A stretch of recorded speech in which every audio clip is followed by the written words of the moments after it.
Hello friends, this is our problem. We started this lecture problem from the example 1.11. The electric field component in figure 1.27 are Ex is equal to Ax की power 1 by 2, Ey is equal to Ez is equal to 0, in which alpha is equals to 800 Newton per Coulomb meter square. Calculate the flux through the cube. Second, the charge within the cube. Assume A is equal to 0.1 metre. तो हमको electric field, हमको flux निकालना है पहले, फिर उसके बाद हमको क्या निकालना है, चार्ज निकालना है. चलिए, ये हमको एक क्यूब दिया हुआ है और उसकी एक्स और वाई, एक्स पर इलेक्ट्रिक फील्ड दिया हुआ है और वाई और जेड पर ज़ीरो दिया है. ठीक है, तो एक्स की डायरेक्शन में इलेक्ट्रिक फील्ड है. Since the electric field has only in the X component for faces perpendicular to the x direction, the angle between the E and del S is क्या हो जाएगा, पाई बाई टू, क्योंकि perpendicular है. Del S जो area है वो क्या है, परपेंडिकुलर है, तो plus minus pi by two. Therefore flux क्या आएगा, phi is equals to E dot D S is separately 0 for each face of the cube. Expect the two shaded ones. These are the shaded ones. So there we have to find out the electric field. यहाँ पर हमको electric field निकालना है और यहाँ पर electric field क्या होगा, ज़ीरो होगा वाई जेड डायरेक्शन में. तो now the magnitude of the electric field at the left face, ये जो आपको दिख रहा है वो लेफ्ट फेस है. This one is a left face and this one is a right face. तो लेफ्ट फेस के लिए क्या होगा, so now the magnitude of the electric field at the left face is EL is equals to A into x की power 1 by 2, where x equal to कितना है left face के लिए, यहाँ से यहाँ तक A है ना, यहाँ से यहाँ तक क्या है इसका, x इक्वल टू क्या है A, तो हो जाएगा A इंटू ए की पावर 1 by 2. चलिए अब इसको नेक्स्ट देखते हैं. The magnitude of the electric field at the right face. अब राइट फेस पर 2A हो जाएगा ये है ना, ये साइड हो जाएगी और ए ही साइड ये होगी, तो A plus A is 2A. So X equal to क्या हो जाएगा, ए टू ए की power 1 by 2. Now the corresponding flux phi L is equal to left side के लिए फ्लक्स क्या आएगा, E L dot del S E L dot N L cap क्या है, लेफ्ट साइड के लिए यूनिट वेक्टर है, तो ई एल को बाहर ले लेंगे और del S dot N L cap क्या हो जाएगा, डेल एस कॉस थीटा, और इसमें थीटा कितना है 180 डिग्री है, तो since theta is equal to 180 तो क्या हो गया माइनस ई एल ए स्क्वायर, माइनस ई एल ए स्क्वायर हो गया. ठीक है, ए स्क्वायर क्यों आया, क्योंकि इस पृष्ठ का क्षेत्रफल कितना होगा, स्क्वायर है तो a into a is a square. उसी प्रकार से राइट साइड के लिए क्या आएगा, E R del S cos theta, E R del S आ गया क्योंकि थीटा क्या है ज़ीरो राइट साइड के लिए, राइट साइड के लिए थीटा क्या है ज़ीरो और लेफ्ट साइड के लिए थीटा क्या है 180, बिकॉज ये इस डायरेक्शन में है और यहाँ पर जो है वो इस डायरेक्शन में है. यहाँ पर अपोजिट डायरेक्शन में तो थीटा 180 हो गया, यहाँ पर सेम डायरेक्शन में है तो थीटा क्या आ गया 0 डिग्री आ गया है ना, क्षेत्रफल का 0 डिग्री आ गया. तो net flux through the cube क्या आएगा, चलिए देखते हैं.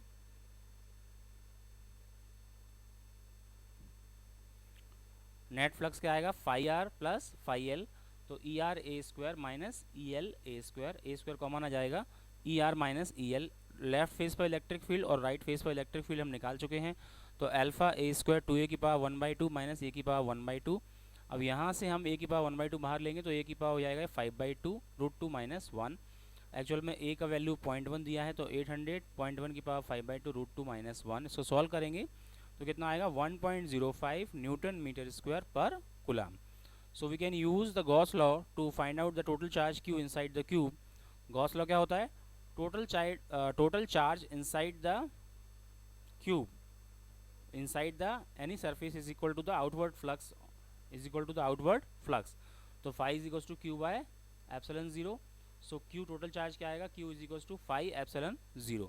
phi का वैल्यू क्या है 1.05, एप्सिलॉन 0 का वैल्यू क्या होता है 8.85 10 to the minus 12, तो कितना आ गया 9.27 plus into 10 to the minus 12 coulomb. तो ये आपका न्यूमेरिकल प्रॉब्लम है जो अच्छे से आपको समझ में आ गया होगा. अब हम अगले न्यूमेरिकल प्रॉब्लम की तरफ चलते हैं. Example 1.12.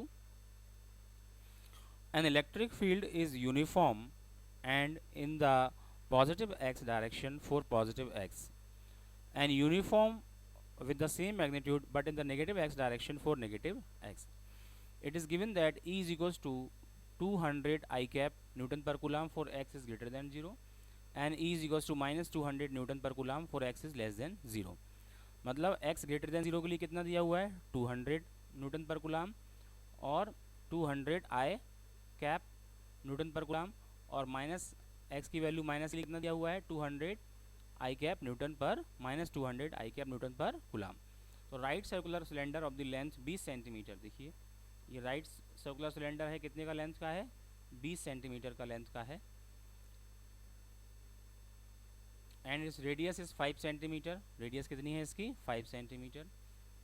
Eight the origin its axis along the x axis so that one face is x equal to +10 centimetre and इधर is x equal to -10 centimetre. मतलब ये क्या है 20 सेंटीमीटर का टोटल है, यहाँ ओरिजिन से ये -10 सेंटीमीटर, ये +10 सेंटीमीटर, तो टोटल कितना हो जाएगा 10 + 10 इज 20 सेंटीमीटर हो जाएगा, है ना। चलिए, what is the net outward flux through each flat face. अब ये कह रहे हैं कि प्रत्येक फ्लैट फेस से आउटवर्ड फ्लक्स क्या है, तो हम किससे निकालेंगे, ये गॉस लॉ से निकालेंगे। चलिए, व्हाट इज़ द दूसरा क्वेश्चन है इसमें, what is the flux through the side of the cylinder, side से क्या आ रहा है, ईच फ्लैट सरफेस से क्या आ रहा है, और what is the net outward flux through the cylinder, और what is the net charge inside the cylinder. तो ये 4 पॉइंट हमको फाइंड आउट करने हैं। पहला पॉइंट है इसमें what is the net outward flux through each surface. चलिए, तो सबसे पहले लेफ्ट फ्लक्स के लिए, लेफ्ट साइड के लिए देखेंगे तो क्या आएगा φl, फ्लक्स कितना आएगा φl E डॉट ds। अब राइट साइड के लिए कितना दिया electric field -200 I dot ds। अब ये सरफेस कैसा है आपका सर्कुलर सरफेस है, तो एरिया क्या होता है सर्कुलर सरफेस का πa², सेंटीमीटर को आप मीटर में कन्वर्ट करेंगे तो कितना हो जाएगा 5/100 इज 0.05, तो 200 पाई 0.05 का होल स्क्वायर, तो कितना आएगा +1.57 न्यूटन पर metre square, newton metre square पर कूलाम। तो ये आ गया क्या फ्लक्स लेफ्ट सरफेस के लिए। उसी प्रकार से राइट सरफेस के लिए क्या आएगा E dot del S same आएगा 1.57 न्यूटन मीटर स्क्वायर पर coulomb. For any point on the side of the cylinder E is perpendicular to the del S. अब साइड के लिए निकालेंगे तो ये परपेंडिकुलर होगा डेल एस के लिए, साइड के लिए, ये साइड के लिए डेल एस क्या होगा, डेल एस यहाँ परपेंडिकुलर है, तो फिर क्या हो जाएगा फ्लक्स 0 हो जाएगा। Therefore the flux out of the side of the cylinder is 0। अब सी पार्ट में क्या निकालना, नेट आउटवर्ड फ्लक्स कितना आएगा 1.57 + 1.57 इज +0, साइड से कितना हो गया 0, और यहाँ इस वाले सरफेस से और इस वाले सरफेस से कितना हो गया 1.57 + 1.57 इज 3.14।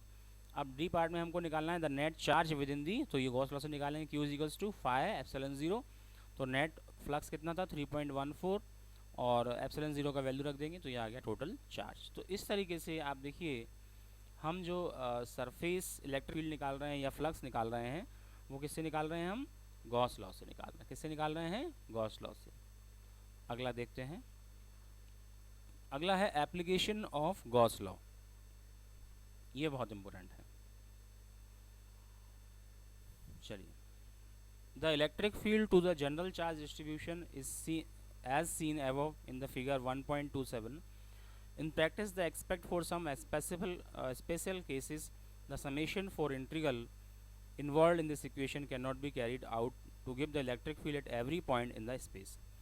तो हमको क्या करना है, सिमेट्रिक डिफरेंट कॉन्फ़िगरेशन के लिए अब इलेक्ट्रिक फील्ड निकालना है हमको, है ना। तो पहले हम निकाल रहे हैं field due to the infinity long straight uniformly charge wire. ये है आपका infinity long space uniformly charge wire है। Consider infinity long the straight wire with uniform linear charge density lambda. तो स्ट्रेट वायर है, लेंथ की बात आ रही है, तो चार्ज डेंसिटी क्या आएगी लैम्डा। लेंथ वाली चार्ज डेंसिटी क्या होती है, लास्ट लेक्चर में हमने पढ़ा था lambda. The wire is obviously an axis of symmetry. Suppose we take the radial vector from 0 to p and rotate it around the wire. तो हम ये देखिए 0 to p तक हमने रेडियल वेक्टर ले लिया है, उसको रोटेट करेंगे तो अलग अलग पॉइंट पे आ जाएगा p डैश, ठीक है। So suppose we take the radial vector from O to p and rotate it about the wire, the point p dash p double dash so obtain the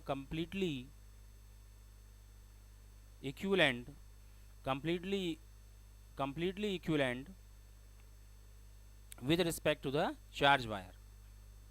So this implies that the electric field must have the same magnitude at this point. The direction of the electric field at the every point must be radial outward if lambda is greater then 0। Invert कब होगा? जब lambda is less than 0 होगा।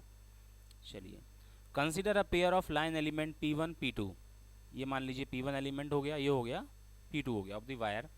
As on the electric field produced by two element of the pair when summed give a resultant electric field which is a radial. Okay, so the finally, since the wire is infinite, electric field does not depend on the position of the P along with the length of wire. In short, the electric field is everywhere radial in the plane. To calculate the field, the imagine a cylinder Gaussian surface, cylinder की एक Gaussian surface मान ली हमने, है ना। Electric field due to the infinite long thin wire straight wire in the A figure में, और B में क्या है? Gaussian surface for long thin wire. तो Gaussian सरफेस जो है वो हमने क्या मान ली है? सर्कुलर मान ली लीनियर चार्ज डेंसिटी के लिए, ठीक है। तो at the cylindrical part of the surface E is normal to the surface at every point and the its magnitude is constant since its depends only on the r. The surface area of the curve part is कितना आएगा? 2 pi r l, where l is the length of cylinder. Next चलते हैं।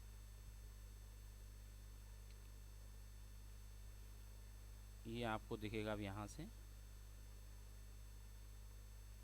चलिए, the flux through the Gaussian surface, flux through the curved cylindrical part of surface E multiplied by 2 pi RL. The surface included charge equal to the lambda L. Gauss laws then give E into 2 pi RL is equal to lambda L by epsilon 0. तो E is equals to कितना आएगा? lambda divided by 2 pi epsilon 0 R. तो vectorically क्या होगा? E is at any point is given by lambda by 2 pi epsilon 0 R n cap. Where n cap is the radial unit vector in the normal plane to the wire passing through the point, E is directly outward. If lambda is positive, then inward, lambda is negative. So note that when we write a vector A is a scalar multiplied by unit vector E, so A is equals to A into A cap. Scalar vector A is an algebraic number, ठीक है। तो क्या हो जाएगा? Furthermore, the assumption that the wire is infinitely long is crucial. Without the assumption, we cannot take E to the normal to the curved part of cylindrical surface. Okay, so आपका electric field क्या हो गया? lambda by 2 pi epsilon 0 r, ठीक है। However, is approximately true for the electric field around the central portion of the long wire where the end effect may be ignored. अब हमको निकालना है electric field due a uniformly charged infinite plane sheet.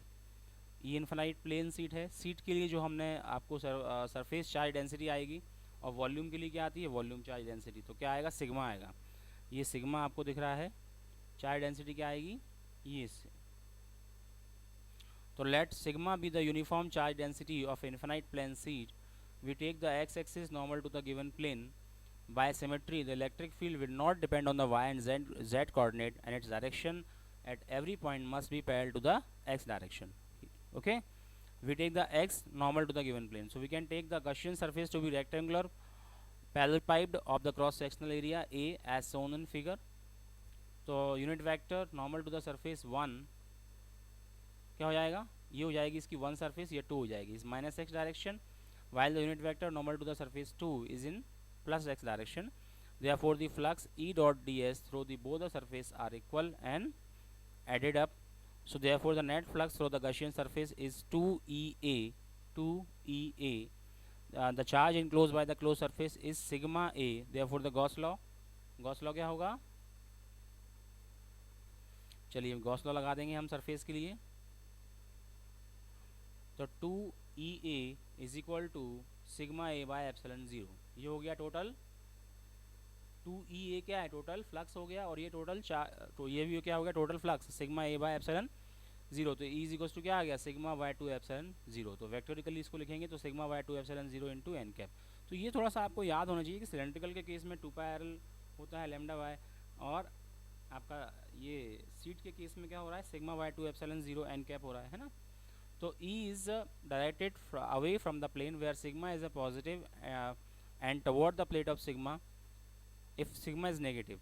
Okay, so note that the above application of Gauss law has brought out an additional fact: E is independent of x also. यहाँ पर E जो है वो independent है x के। For a finite larger planar sheet is approximately true in a middle region of the planar sheet. अब निकालना है हमको field due to a uniformly charged thin spherical cell. Uniformly charged thin spherical shell. चलिए Let sigma be the uniform charge density of a thin spherical cell of radius r, figure 1.31। ये आपकी Gaussian surface है, outward में जो है, ये जो outward में है ये क्या है आपकी गसियन सरफेस है, और ये सरफेस चार्ज डेंसिटी क्या है, सिग्मा है, और कैपिटल आर सरफेस जो सरफेस माना है उसका रेडियस है, और स्मॉल आर जो है वो डिस्टेंस है पॉइंट पी तक, जहाँ पर हमको क्या फाइंड आउट करना है, इलेक्ट्रिक फील्ड फाइंड आउट करना है। तो हम क्या करेंगे, electric field eight each point of the Gaussian surface therefore the has the same magnitude E and is also along the radius vector at each point. So thus the E and ds at every point are parallel and their flux through the each element is E dot ds. तो flux क्या आएगा, E dot ds, ds is 4 pi r square, तो E dot 4 pi r square is equal to क्या आएगा, is equal to sigma by epsilon zero, क्या हो गया,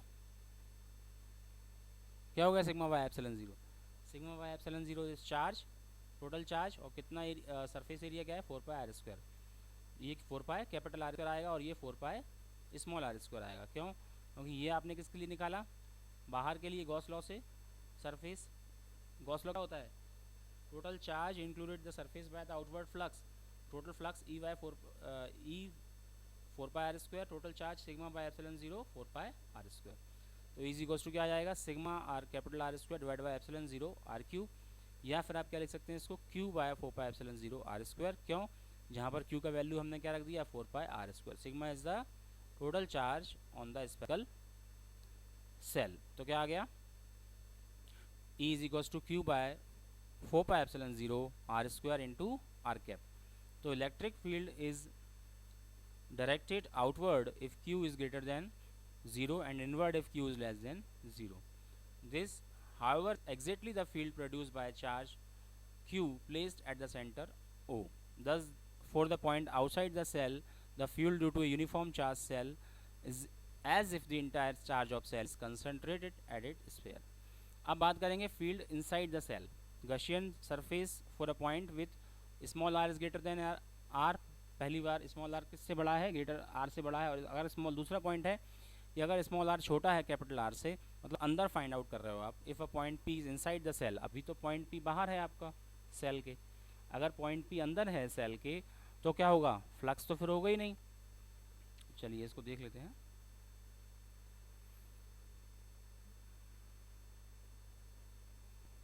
देखिए, the flux through the Gaussian surface calculated is therefore is E is equals to 4 pi r square आ गया। However in the case the Gaussian surface enclose no charge, अब Gaussian surface अंदर है तो कोई चार्ज नहीं आएगा, E by 4 pi r square तो क्या हो गया, फ्लक्स हो गया, तो E by 4 E into 4 pi r square is equal to क्या आ गया, जीरो, तो E इज इक्वल टू क्या आ गया, zero. There is a field due to the uniformly charged thin cell is zero at all point inside the cell. The important result is a directed consequences of the Gauss law which follow from the Gauss law. The experimental verification of these results confirm the 1 by r square dependence in the Coulomb law. अब यहाँ पर एक numerical problem है, उसको देख लेते हैं। An early model for an atom considered to have a positive charge point nucleus of charge Jd surrounded by a uniform charge density of negative charge dsr। देखिए कैपिटल आर, ये negative charge एक sphere है, ये atom है, ये positive charge atom है, लेकिन जो सराउंडेड किससे है, ये सराउंडेड किससे है, ये नेगेटिवली चार्ज डेंसिटी से, और जिसकी रेडियस क्या है, कैपिटल आर है, और हमको इलेक्ट्रिक फील्ड कहाँ फाइंड आउट करना है, पॉइंट पी पर। Charge distribution for this model of atom is as shown in figure 1.32। इस तरीके से चार्ज डिस्ट्रीब्यूशन होगा। The total negative charge in the uniform spherical charge distribution of radius r, total negative charge क्या होगा, minus z e, minus z e. क्यों minus क्यों आया, क्योंकि ये नेगेटिव डिस्ट्रीब्यूशन है। Since the atom of the charge is plus Z e is neutral, the immediately gives the negative charge density rho. So क्या हो जाएगा, therefore we must have volume into rho, ये क्या आ गया, टोटल चार्ज, और total charge 4 pi r cube by 4 pi r cube by 3 into rho is equal to minus of Z e. तो rho is equal to कितना आ गया, minus 3 Z e divide by 4 pi r cube. To find the electric field e r at point p which is distance small r away from the nucleus we use Gauss law. Because of the spherical symmetry of the charge distribution, the magnitude of the electric field ER depend only on the radial distance, no matter that the direction of R. Its direction is long to the radius R from the origin to the point P. The obvious Gaussian surface is a spherical surface and centered at the nucleus. We consider the two situation: small r is less than capital R और small r is greater than R. अगर मान लीजिए small r आपकी capital R से कम है, मतलब इस जो पॉइंट है वो आपका कहाँ है, the electric flux phi enclose by the spherical surface कितना आएगा, phi is equals to e r into 4 pi r², where e r क्या है, magnitude of the electric field at r small r. This is because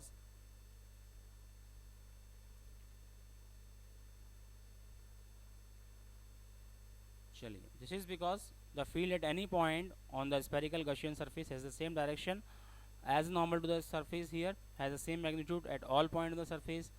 So the charge q enclosed by the Gaussian surface is positive nuclear charge and the negative charge within the sphere of radius r. So q is equal to Ze plus 4 pi r cube by 3 into rho.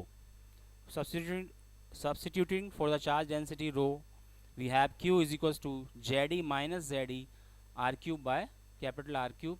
So Gaussian law then gives क्या आएगा, Er is equals to Ze by 4 pi epsilon 0 into 1 by r² minus small r by r cube, where small r क्या है, less than of capital R. The electric field is directly radially outward. तो पहले हमने total charge निकाल लिया था, ये क्या निकाला था, टोटल चार्ज कितना आया था, Ze plus 4 pi r cube by 3 into रो. अब टोटल चार्ज को आप क्या करोगे, substituting the charge density row obtained earlier, क्या ऑब्टेंड किया था अर्लियर में हमने, जो ऑब्टेंड किया था वो हमने पुट कर दिया इसमें. तो क्या आ गया, q is equal to Ze minus Ze r cube by capital R cube. Gauss law से क्या हो जाएगा, Er is equal to Ze divide by 4 pi epsilon 0 1 by r² minus r by r cube. अब मान लीजिए अगर small r जो है वो बड़ा है कैपिटल R से, इन दिस केस क्या होगा, small r is greater then capital R. In this case total charge enclose by the Gaussian surface is 0, क्योंकि चार्ज तो अंदर है, बाहर तो चार्ज है नहीं. So since the atom is neutral, so the Gauss law से क्या हो जाएगा, ई r into 4 pi r² is equal to 0. तो ई आर इज इक्वल टू 0, तो r is greater than r के लिए 0 हो जाएगा. तो at r equal to r both give the same result. वहाँ सरफेस पे भी कोई नहीं है, लेकिन चार्ज कहाँ है, अंदर डिस्ट्रीब्यूटेड है. सरफेस पे भी चार्ज नहीं है और बाहर भी चार्ज नहीं है, बट चार्ज क्या है, इनसाइड द सरफेस है. तो इनसाइड द सरफेस के लिए ही इलेक्ट्रिक फील्ड आएगा सिर्फ, है ना. ये आपको और मैं थोड़ा सा क्लियर कर रहा हूँ इसको. ये रो का वैल्यू निकाल लिया था यहाँ से, 4 pi r cube by 3 rho is equal to minus of Ze. तो rho is equal to minus of 3 Ze, ये 3 यहाँ चला जाएगा, divide by 4 pi r cube. तो ये रो का वैल्यू है. ओके, तो ये रो का वैल्यू हमने पुट किया है यहाँ पर, यहाँ ये पुट किया है रो का value minus Ze bye 4 pi r cube. रो का वैल्यू पुट करेंगे तो minus Ze bye 4 pi r cube, 4 pi r cube से 4 पाई से 4 पाई कैंसिल हो जाएगा और minus Ze r cube bye r cube जाएगा. तो ऑन स्टैटिक ऑपरेशंस यहाँ पे हमारी समरी आती है. समरी में हमने क्या क्या पढ़ा हुआ है पूरे इस यूनिट में, वो सब कुछ आ जाएगा. Electric and magnetic force determine the property of atoms, molecules and bulk matter. जो इलेक्ट्रिक और मैग्नेटिक फोर्स होते हैं वो एटम्स की प्रॉपर्टी और मॉलिक्यूल्स की प्रॉपर्टी और बल्क मैटर की प्रॉपर्टी को डिटरमिन करते हैं. For simple experiment on frictional electricity, one can infer that there are two type of charges in nature. Like charges repel and unlike charges are attract. By convention क्या होता है, charge on glass rod rubbed with silk is positive. glass rod पर जो charge आया वो हमने क्या मान लिया, पॉजिटिव मान लिया. और प्लास्टिक रॉड पर जो चार्ज आया फर के साथ में जब हमने उसको इंटरेक्ट किया तो वो क्या माना हमने, नेगेटिव मान लिया. थर्ड पॉइंट है, consider conductors allow movement of electric charge through them, और इंसुलेटर नहीं. जो पूरा रिवीजन हो रहा है, स्टार्टिंग से हमने क्या पढ़ा था, conductors are the materials that allow the movement of electric charges through them, but the insulators are the materials who do not allow the movement of electric charge through them. चौथा point है, electric charge has 3 basic properties. कौन कौन सी होती हैं, quantization, because ये distribute जो होता है वो क्वांटाइजेशन के फॉर्म में होता है, ई 2 ई 3 4 ई, ऐसा नहीं होगा 0.1 ई 0.2 ई 0.3, ऐसा नहीं होगा। Additivity and conservation. नेक्स्ट है हमारा quantization of electric charge means that the total charge Q of a body is always an integral multiple of basic quantum of charges. ये वही है अभी मैं बता रहा था, क्वांटाइजेशन मतलब q is equals to n e where n क्या रहेगा 0 +-1 +-2 +-3, इस तरीके से रहेगा, ठीक है। Additivity of the electric charges means the total charge of a system is the algebraic sum of an individual charge in the system, ठीक है। Conservation of electric charge means क्या रहेगा, total charge of an isolated system remain unchanged with the time. This means that when bodies are charged through the friction there is a transfer of electric charge from one body to another. Coulomb law. Coulomb law क्या था, the mutual electrostatic force between the 2 point charge q1 and q2 is proportional to the product q1 q2 and inversely proportional to the square of distance r21 separating them. तो mathematically F21 क्या होता है, force on Q2 due to the Q1। F21 को हम क्या पढ़ेंगे, force on Q2 due to the Q1, force on Q2 due to the Q1, so K Q1 Q2 divide by R21 का whole square into R21 cap, where R21 cap is a unit vector in the direction from Q1 to Q2 and K is equals to 1/4 pi epsilon 0 is a constant of proportionality. In SI unit the unit of charge is coulomb. The experimental value of the constant epsilon 0 is 8.85, ये आपको याद होना चाहिए, into 10⁻12 coulomb square per Newton meter square. तो the approximate value K की कितनी आती है, 9 into 10⁹ Newton meter square per coulomb square. The ratio of the electric force and the gravitational force between a proton and electron is कितना आया था, electric force और gravitational force के बीच में जो रेशियो आया था वो आया था 2.4 × 39, means the electric force is much higher than as compared to the gravitational force. अगला है हमारा superposition principle. This principle is based on the property that the forces with two charges attract or repel each other are not affected by the presence of third or more additional charges. For an assembly of charge q1 q2 q3, the force on any charge say q1 is the vector sum of force on q1 due to the q2 and the force on q1 due to the q3, so and so on, q1 due to the q2 and q3. In this way we can find out the total electric force or the field. Okay, तो total force आएगा तो field भी आएगा, है ना, because E is equals to F by Q. The electric field E at a point due to a charge configuration is the force on a small positive charge. Electric field की definition क्या होती है, the electric field at a point due to the charge configuration is a force on a small positive charge placed at the point divide by the magnitude of the charge.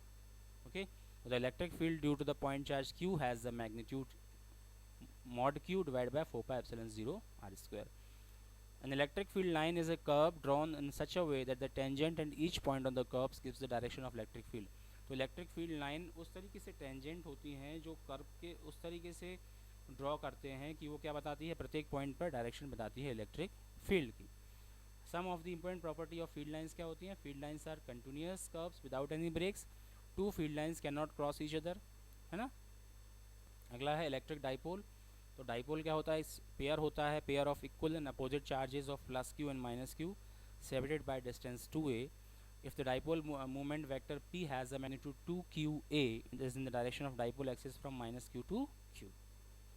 Next है field of an electric dipole in its equatorial plane perpendicular to the axis and passing through its center at a distance from the center r distance is given by minus p by 4 pi epsilon 0 1 by a square plus r square की power 3 by 2. इसको approximate करेंगे where r is very greater than a, तो क्या आएगा minus p by 4 pi epsilon 0 small r cube. Dipole electric field on the axis at the distance r from the centre कितना आएगा, E is equals to 2 pi r 4 pi epsilon 0 r square minus a square की power r. ये कौन सा है, ये आ गया 2p by 4 pi epsilon 0 r cube. तो ये r क्यूब का डिपेंडेंस हो रहा है ना. तो 1/r³ is a dependence of dipole electric field should be noted in contrast to the 1/r² dependence on the electric field due to the point charge. तो point charge के कारण जो डिपेंडेंस आती है इलेक्ट्रिक फील्ड की वो क्या आती है 1/r², लेकिन डाइपोल के कारण जो डिपेंडेंस आती है वो क्या आती है 1/r³. चलिए, in a uniform electric field a dipole experiences a torque to is equals to P cross E but experience no net force, है ना.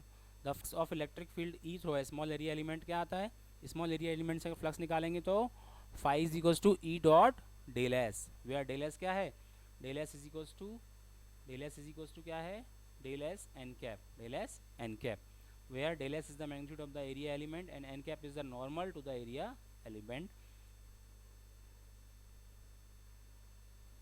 चलिए, अब यहाँ पर 3 हमने निकाले थे इलेक्ट्रिक फील्ड.